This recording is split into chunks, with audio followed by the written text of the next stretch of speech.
ప్రతిసారి నా చేతిలో కొంచెం స్పేర్ అమౌంట్ వచ్చినప్పుడు మా ఇంట్లో ఒక చిన్న డిబేట్ స్టార్ట్ అవుతుంది.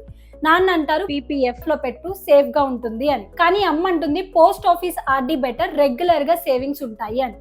కానీ నేను అనుకుంటాను ఎస్ఐపి చాలా బెటర్ అని. సో ఇప్పుడు క్వశ్చన్ ఏంటంటే ఎవరిని వినాలి, అమ్మ ఆర్ నాన్న లేక నేనా? సరే, ఎమోషన్స్ పక్కన పెట్టి కొంచెం మ్యాథ్స్ చూద్దాం. ముందుగా ఆర్డీ గురించి మాట్లాడుకుందాం.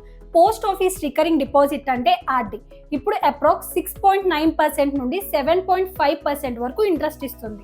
టెన్యూర్ బట్టి మారుతుంది. కానీ ఇక్కడ ఒక క్యాచ్ ఉంది.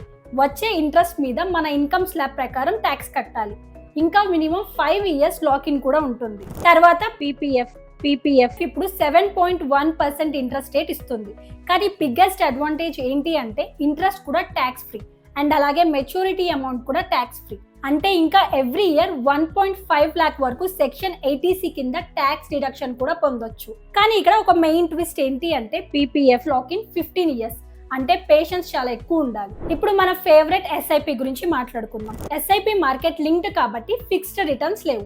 కొన్నిసార్లు అప్స్ అండ్ డౌన్స్ కూడా ఉంటాయి. కానీ లాంగ్ టర్మ్ లో చూస్తే నిఫ్టీ 50 లాస్ట్ 20 years లో అప్రాక్స్ 11 to 12% CAGR వచ్చింది. మీ గోల్స్, మీ రిస్క్, మీ కెపాసిటీ, మీ పేషెన్స్ మీద డిపెండ్ అయి ఉంటుంది. సో ఇప్పుడు మీరు చెప్పండి, మీరు ఎవరిని వింటారు, అమ్మ, నాన్న లేక మీ డెసిషనా? సో ఇప్పుడు మీ డెసిషన్ కామెంట్స్ లో చెప్పండి.